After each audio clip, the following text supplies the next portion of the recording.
नमस्कार, खबर गर्मा गर्म में आप सभी का स्वागत है। मैं हूं नीलू। करते हैं खबरों की शुरुआत और सबसे पहले इसी सवाल के साथ कि महामारी से बचने का उपचार सिर्फ लॉकडाउन ही बचा है, इसलिए सरकार ने एक बार फिर से लॉकडाउन को बढ़ाने का फैसला ले लिया है। वैसे प्रदेश में 30 अप्रैल रात 8 बजे से वीकेंड लॉकडाउन चल रहा है और इसका मतलब ये हुआ कि जब सोमवार को लॉकडाउन खुलेगा तो करीब 9 दिन बाद उत्तर प्रदेश के बाजार खुलेंगे और लोग सभी घरों से बाहर निकल पाएंगे। इसका असर कोरोना मरीजों की संख्या में गिरावट के तौर पर साफ तौर से दिखाई दे रहा है, जो राहत की बात है क्योंकि कोरोना से लगातार लोगों की मौत का आंकड़ा बढ़ रहा है। लेकिन अब कोरोना मरीजों की संख्या में गिरावट आ रही है और ठीक होने वालों की संख्या भी तेजी से बढ़ रही है।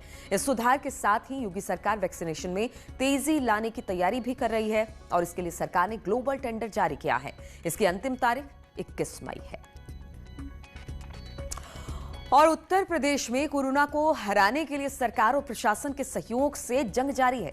सरकार लगातार कोरोना मरीजों को राहत देने का काम कर रही है, उपचार के लिए व्यवस्था कर रही है ताकि मरीजों को इलाज मिल सके। और इस बीच एक बार फिर से योगी सरकार ने लॉकडाउन बढ़ाने का फैसला ले लिया है क्योंकि सरकार के मुताबिक लॉकडाउन की समय सीमा खत्म होने वाली थी। उससे पहले सरकार ने फिर से उत्तर प्रदेश में सोमवार सुबह 7 बजे तक के लिए लॉकडाउन बढ़ा दिया। ऐसे में जो लोग बाहर निकलने की सोच रहे हैं वो लोग एक बार फिर से सोमवार तक के लिए अपना प्लान बढ़ा दें क्योंकि बाहर निकलने पर आपके खिलाफ कार्रवाई हो सकती है। अगर पुलिस की कार्रवाई से बचना है तो फिर आपको अपने घर पर ही रहना होगा।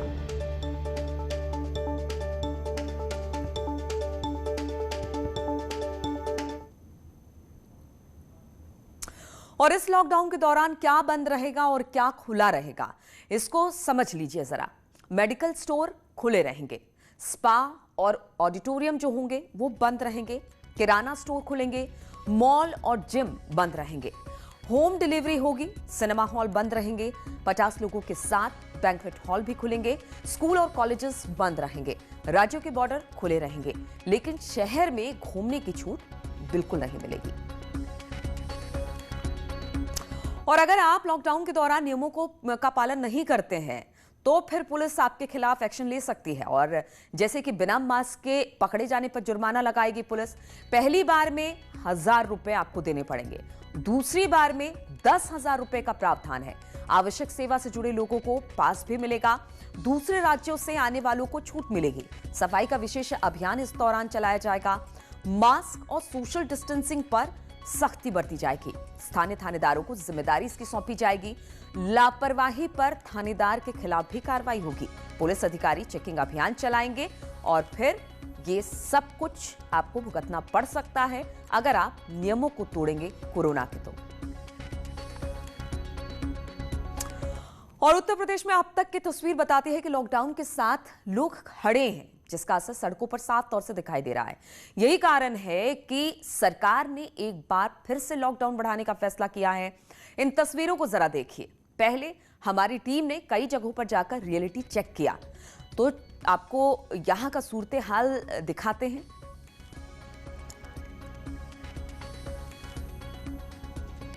आगरा में इस लॉकडाउन का क्या सूरत हाल है उसका जायजा लेने के लिए हम निकले। ठीक पीछे आप देख सकते हैं कि आगरा का हरिपर्वत चौराहा है और ये आगरा का सबसे व्यस्ततम चौराहा माना जाता है। इस चौराहे पर बैरिकेडिंग कर दी गई है, यानी कि एक तरफ से रास्ता रोक दिया गया है, लेकिन दूसरी तरफ ट्रैफिक का आना जाना अभी भी लगा हुआ है।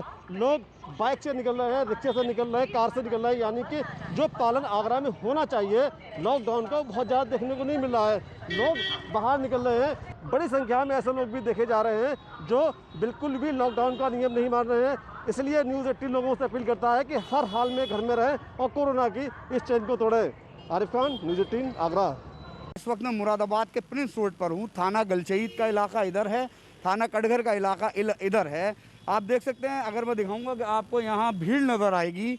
लॉकडाउन का पालन होता हुआ आपको मुरादाबाद में कहीं नज़र नहीं आएगा। आम दिनों की तरह सड़कों पर चहल पहल नज़र आएगी आपको। लोग आराम से चल रहे हैं, कोई पुलिसकर्मी आपको नज़र नहीं आएगा। आप इधर भी देखेंगे तो आपको लोग नज़र आएंगे। किसी को भी कोरोना का खौफ नहीं है, जबकि रोज़ 1500 700 कोरोना पॉजिटिव मरीज़ निकलते जा रहे हैं, उसके बावजूद लोगों में डर नहीं है। लोग लगातार चलते हुए नज़र आ रहे हैं आपको। दुकानें लगी हुई हैं। इधर अगर बात करेंगे तो आपको डर नहीं लग रहा लॉकडाउन का? बिल्कुल लॉकडाउन का डर लगा रहा था, कोरोना का डर लग रहा था। मास्क भी नहीं लगा रखा आपने? हाँ, मास्क तो लगाने लगा हुआ था। कोई रोक टोक नहीं है ना? और रोका टोकी नहीं।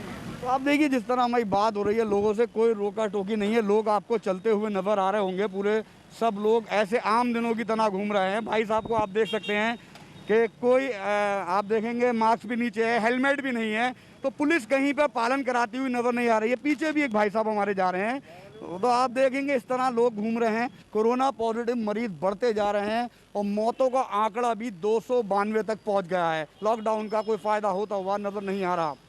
वीडियो जर्नलिस्ट पीयूष शर्मा के साथ परीश शमसी, न्यूज़ 18 मुरादाबाद। और लॉकडाउन का असर अब आंकड़ों पर भी दिखने लगा है। पिछले 24 घंटे में 31,000 से ज्यादा नए कोरोना केसेस सामने आए हैं, जबकि 40,000 से ज्यादा लोग ठीक भी हुए हैं। उत्तर प्रदेश के स्वास्थ्य विभाग के मुताबिक 2,32,000 से ज्यादा टेस्ट किए गए। इसमें से 1,13,000 टेस्ट केवल RT-PCR से किए गए हैं इसके जरिए। और पूरे उत्तर प्रदेश में अब तक 4,20,32,000 से ज्यादा टेस्ट हो चुके हैं, जो देश के किसी भी राज्य से ज्यादा टेस्ट है।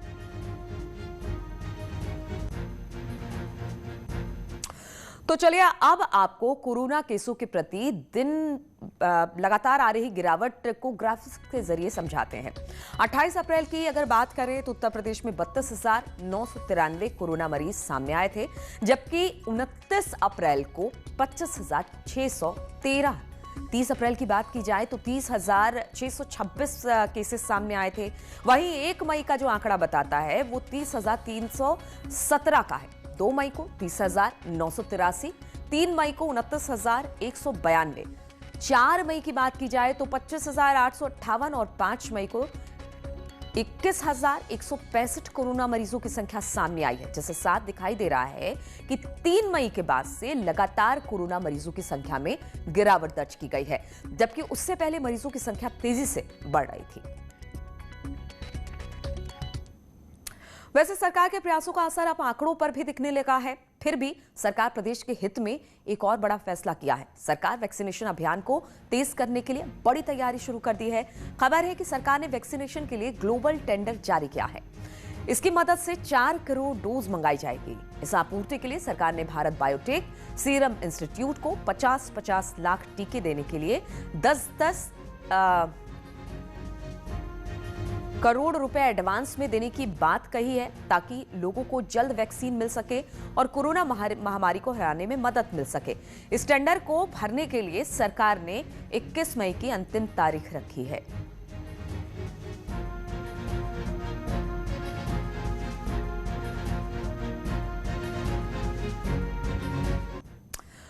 तो कोरोना के इसे बढ़ते मामले और घटते आंकड़ों की बात की जाए या फिर सरकार की तैयारियों की बात की जाए, तो इस पर बातचीत करने के लिए लखनऊ से प्रशांत पांडे, वाराणसी से रवि पांडे, मेरठ से निखिल अग्रवाल, कानपुर से श्याम तिवारी हमारे साथ जुड़ रहे हैं। सबसे पहले प्रशांत के पास से चलेंगे। प्रशांत, लगातार कोरोना के मामले हमने देखे हैं कि 3 तारीख के बाद से थोड़े कम हुए हैं। हालांकि बहुत ज्यादा कमी यहां पर नहीं देखने को मिली है, लेकिन सरकार फिर भी तैयारी लगातार कर रही है और कोशिश यही है सरकार की कि किसी तरह से भी कोरोना के आंकड़े को और कम किया जाए, चाहे वो लॉकडाउन के तरीके से किया जाए या फिर वैक्सीन के तरीके से किया जाए। हालात किस तरह से लखनऊ के? निश्चित रूप से अगर बात करें राजधानी लखनऊ में थोड़ी राहत की बात जरूर है कि DRDO शुरू हो गया है और उसी को अगर कड़ी में देखा जाए तो उसके बाद में आंकड़ों में थोड़ी सी गिरावट आई है। लेकिन अगर बात करें, लोग अभी भी मानने को तैयार नहीं। इस समय हम राजधानी लखनऊ के पॉलिटेक्निक चौराहे पर हैं। जैसे जैसे सरकार लॉकडाउन बढ़ा रही है, लोग अपने घरों को ओर निकल रहे हैं। ये वो चौराहा है जो ज्यादातर पूर्वांचल की ओर निकलता है, वहीं साथ ही साथ देवीपाटन, गोंडा, बलरामपुर और बहराइच के लिए यहाँ से निकलता है। लोग अपने घरों से निकल चुके हैं और बराबर निकलने की तैयारी कर रहे हैं। ऐसे में सरकार के द्वारा लॉकडाउन का पालन तो कराया जा रहा है, लेकिन यहाँ पर भी आप देख सकते हैं कोई भी पुलिस वाले मौजूद नहीं है। लोग हैं, बिना मास्क के ज्यादातर लोग नजर आ रहे हैं और मौके पर इतने बड़े चौराहे पर भी यहाँ पर पुलिस का एक भी व्यक्ति नहीं है। ऐसे में लोग भी अपनी मनमानी पर हैं। कोरोना के जिस तरीके से आंकड़े बढ़ रहे हैं, लोग मानने को भी तैयार नहीं है। पुलिस के द्वारा भी अगर बात की जाए, सख्ती की जा रही है, लेकिन वो भी अपनी आदतों से अगर बात करें तो लोग तब भी बाज नहीं आ रहे। तो ऐसे में हल्की गिरावट जरूर है राजधानी लखनऊ में, लेकिन बिल्कुल लोग प्रशांत, तो मानने को कहा जा तैयार नहीं है। सकता है ज्यादातर पुलिस लॉकडाउन सख्ती दिखाएगी, लेकिन कितनी जगह सरकार काम करेगी, कितनी जगह हम और आपको समझना होगा कि इस कोरोना महामारी से लड़ना है तो हम सबको कोरोना के नियमों का पालन करना है। रवि भी वाराणसी से हमारे साथ जुड़ गए हैं। रवि, वाराणसी में भी लगातार मामले बढ़ते जा रहे हैं, यहां तो वैक्सीनेशन का काम भी शुरू हो गया 18 साल तक के लोगों के लिए। अब ऐसे में लॉकडाउन बढ़ा दिया गया है, क्या जनता अब भी समझ रही है या फिर आंखें मूंदे बैठी है? बिल्कुल जान की परवाह नहीं है उन्हें। देखिए, एक साफ शब्दों में मैं आपको ये बता दूं कि 11 बजे के बाद सड़कों पे चल रहे इक्का दुक्का गाड़ी को रोकने से लॉकडाउन का नियमों का पालन नहीं हो सकता। ये तस्वीरें आप देख लीजिए, अपने आप में काफी भयावह तस्वीरें हैं। सैकड़ों, यहाँ पे हजारों लोग ऐसे हैं जो एक दूसरे से सटे हुए और सोशल डिस्टेंसिंग की एकदम पूरी तरीके से धज्जियां उड़ गई हैं। कम्युनिटी स्प्रेड होने का पूरी तरीके से खतरा है और सुबह 6 बजे से यहाँ पे ऐसी भीड़ लगी रहेगी और 11 बजे तक लगी रहती है। इसमें से कई ऐसे सैकड़ों लोग हैं जो बिना मास्क के दुकानदारी कर रहे हैं, बिना मास्क के आके सब्जियां खरीद रहे हैं, लेकिन इनको रोकने और टोकने वाला कोई नहीं है। तो एक बड़ी भयावह तस्वीर ये बनारस के लिए रवि, यहाँ पर दूर दूर तक कोई पुलिस वाला भी दिखाई नहीं दे रहा है। अरे ठीक है कि अगर लोग बाग नहीं समझते हैं, लोगों को इस बात की समझ नहीं है, तो यहाँ पर जहां पर भी जैसे सब्जी की दुकानें खुली रहेंगी क्योंकि ये एसेंशियल सर्विसेज में आती है, तो यहाँ पर तो होना चाहिए ताकि पालन करवाया जा सके। ऐसी जगह पर तो डिप्लॉय होना चाहिए पुलिस वालों का। जी बिल्कुल, सवाल यही है कि 11 बजे के बाद आप सुनसान इक्का दुक्का गाड़ी को रोक करके लॉकडाउन का पालन करवा रहे हैं, लेकिन वही पुलिस यहाँ कहाँ है जहाँ एक भी पुलिसकर्मी आपको सुरक्षा कर्मी नजर नहीं आ रहे होंगे, लोगों को समझाने वाले नजर नहीं आ रहे हैं कि भाई आप मास्क लगाइए, भीड़ को अलग करिए, एक सोशल डिस्टेंसिंग के साथ दुकानदारी करिए, सब्जियां बेचिए। बिल्कुल, तो ये लेकिन तस्वीर जो है ना वो बहुत डराने वाली है, वो बहुत डराने वाली है रवि, और हम आपको सबको समझना होगा, स्थिति बहुत भयानक हो चली है और ऐसे में भगवान ना करे कि किसी को अस्पताल का मुंह देखना पड़े, इसलिए सोशल डिस्टेंसिंग का पालन करें और जो भी कोरोना के महामारी के नियम तय किए गए हैं उसको आप जरूर निभाएं। निखिल भी मेरठ से हमारे साथ हैं। निखिल, अगर मेरठ की बात की जाए तो यहाँ पर क्या स्थिति है? क्या यहाँ पर भी बाकी जगहों की तरह लोग धड़ल्ले से बाहर निकल रहे हैं? कोई परवाह नहीं कि चालान कटेगा तो कट जाए, लेकिन हम तो अपने हिसाब से चलेंगे। बिल्कुल, शायद मेरठ का यही मिजाज है कि लोग धड़ल्ले से बाहर निकल रहे हैं। जैसे जैसे लॉकडाउन बढ़ रहा है वैसे वैसे ही लोग अपने नियम कायदों को ताक पर रखकर सड़कों पर निकलते नजर आ रहे हैं। मैं आपको तस्वीरें दिखाना चाहूंगा। ये मेरठ की सब्जी मंडी है जहां पर आप देख सकते हैं सोशल डिस्टेंसिंग बिल्कुल तार तार हो चुकी है। काफी लोगों ने मुंह पे मास्क भी नहीं लगा रखा है और इसके अलावा जो भी गाइडलाइंस है, जो भी प्रोटोकॉल्स हैं, उनको तोड़कर यहाँ दुकानदारी हो रही है। यहीं लोग अपने सामान भी खरीद रहे हैं। लेकिन जिस तरीके से पुलिस और प्रशासन ने कहा था कि सोशल डिस्टेंसिंग के साथ सब्जी मंडी लगेंगी, कोरोना गाइडलाइन का पालन करेंगे, लेकिन ऐसे प्रशासनिक दावे सब फेल होते नजर आ रहे हैं। सरकार कर रही है, लेकिन ये आंदोलन सफल तब होगा, कोरोना पर जंग तब जीती जाएगी जब लोग समझेंगे। लेकिन आप लोग आपने इन सब्जी वालों से बात की कि भैया आप लोग, जगह बहुत ज्यादा है इस वक्त क्योंकि गाड़ियां वाड़ियां चल नहीं रही है, दुकानें खुल नहीं रही है, तो थोड़ा सा डिस्टेंस के साथ अपनी आप रेडियां लगाएं। किसी तरह की बातचीत हुई? कोई समझ रहा है आप कि कितना खतरनाक है ये इस वक्त? देखिए सब्जी वालों से जहां तक बातचीत करने की बात है तो वो सब लोग यही कहते हैं कि दूसरा समझने को तैयार नहीं, तो हम कैसे समझे? ये बताएं कि आप लोग क्यों सोशल डिस्टेंसिंग का पालन नहीं कर रहे हैं? नहीं, हम तो कर रहे हैं सर। जो नहीं कर रहा उसको हम डांट भी देते हैं, मना करते हैं, ऐसी बात नहीं है। कर रहे हैं, हम तो सोशल डिस्टेंसिंग का पालन कर रहे हैं। आप देख सकते हैं कि यहाँ पे कुछ लोग करें कि हम कर रहे हैं सोशल डिस्टेंसिंग। बिल्कुल, कौन कर रहा है कौन नहीं कर रहा है वो पीछे की तस्वीर निखिल बता रही है। श्याम तिवारी भी कानपुर से हमारे साथ हैं। श्याम, अमूमन जो तस्वीरें जो हमारे तमाम सहयोगी थे उन्होंने दिखाया, स्थिति बहुत खराब है। सरकार कोशिश कर ले, पुलिस वाले कोशिश कर ले, लेकिन जब तक लोग नहीं समझेंगे तब तक ये कोरोना महामारी खत्म नहीं होगी। बिल्कुल, लोगों को ये समझना होगा कि उनके लिए सोशल डिस्टेंसिंग की जो बात की जा रही है वो उनके लिए है, लोग घरों में रहें ये उनके लिए कहा जा रहा है। हम आपको कानपुर का नज़ारा दिखाना चाहेंगे। हम सब्जी मंडी पर खड़े हैं, किस तरीके की यहाँ पर स्थिति बनी हुई है। आप देख सकते हैं कि सोशल डिस्टेंसिंग को तार तार करते हुए यहाँ पर सब्जी बेची जा रही है। लगातार लोगों की भीड़ बनी हुई है। आप देख सकते हैं तमाम लोग बिना मास्क लगाए हुए भी घूम रहे हैं यहाँ पर, और ये व्यवस्था इस वजह से है क्योंकि यहाँ पर कोई इसे रेगुलेट करने वाला नहीं है, जिम्मेदार यहाँ पर कोई मौजूद नहीं है, ना पुलिस का कोई अधिकारी कर्मचारी यहाँ पर है और ना ही प्रशासन का कोई ऐसा शख्स है जो कि इन लोगों को समझाए कि किस तरीके से आपको ये सारी व्यवस्थाएं बनानी है, किस तरीके से सोशल डिस्टेंसिंग मेंटेन करनी है। कानपुर की अगर बात की जाए तो जो सरकारी प्रयास है उसका असर निश्चित तौर पर देखने को मिल रहा है।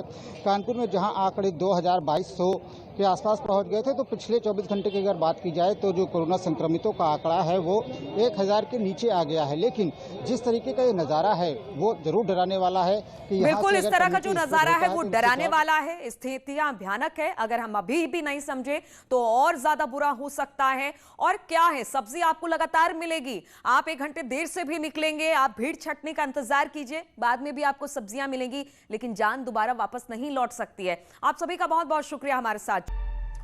और गोरखपुर की बात करते हैं आप, तो गोरखपुर प्रशासन ने जिला पंचायत सदस्यों की सूची में बदलाव किया है। खबर है कि वार्ड नंबर 60 से रवि प्रताप निषाद विजयी घोषित किया गया है। वार्ड नंबर 61 से कुदई साहनी विजयी घोषित हुए हैं और वार्ड नंबर 45 से देव शरण को जीत मिली है। दरअसल रवि और कुदई के समर्थकों ने हार की सूचना के बाद हंगामा शुरू कर दिया था। कई जगहों पर आगजनी भी की गई और प्रशासन पर लापरवाही का आरोप भी लगाया गया था। बातचीत करने के लिए रामगोपाल है। रामगोपाल, पहले कुछ और रिजल्ट आया, बाद में उसे चेंज किया गया और इस दौरान हिंसा भी जबरदस्त देखने को मिली। जी बिल्कुल, ये प्रशासन की लापरवाही है और जो निर्वाचन अधिकारी है उनकी साफ लापरवाही इसमें देखने को मिल रही है। क्योंकि अगर जीता हुआ प्रत्याशी को हारा बताया जाएगा तो उसी के बाद से ये पूरा बवाल चला और जिसके बाद कल दोपहर 3 बजे के बाद से ब्रह्मपुर ब्लॉक में पूरा तनाव का माहौल था और शाम होते होते वो जो भीड़ थी वो हिंसक हो गई और जिसके बाद वहाँ का एक पेट्रोल पंप पे उपद्रव हुआ, चौकी पे उपद्रव हुआ, पीएससी की बस में आग लगा दी गई। उसके बाद मामला तो बेकाबू हो गया और जब ये पूरा मामला बहुत आगे बढ़ गया तो फिर जाके डीएम ने उस पर कड़े कदम उठाते हुए तुरंत जांच कराई और फिर जो उपद्रव करने वाले जिन दोनों पे आरोपियों पे था, बिल्कुल रामगोपाल, कहा जा सकता है कि छोटी सी लापरवाही एक हिंसा का कारण बन गई। यहाँ पर बहुत बहुत शुक्रिया आपका जानकारी देने के लिए। और लखनऊ एयरपोर्ट पर कस्टम को एक बड़ी कामयाबी हासिल हुई है। खबर है कि फ्लाइट संख्या AI 936 की मदद से 2 आरोपी दुबई से चलकर लखनऊ पहुंचे थे, जिसके पास से पेस्ट के रूप में 1312 ग्राम सोना बरामद हुआ है, जिसकी कीमत करीब 64 लाख से ज्यादा बताई जा रही है। फिलहाल कस्टम ने सीमा शुल्क के प्रावधानों के तहत कार्रवाई कर सोना जब्त कर लिया है और दोनों को गिरफ्तार कर पुलिस के हवाले कर दिया है।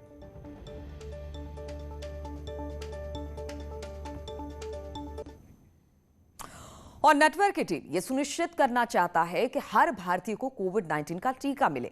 टीकाकरण जागरूकता बढ़ाने के लिए नेटवर्क 18 और फेडरल बैंक की पहल से संजीवनी शॉट ऑफ लाइफ को सपोर्ट करें और हेल्थ एक्सपर्ट अपोलो 24/7।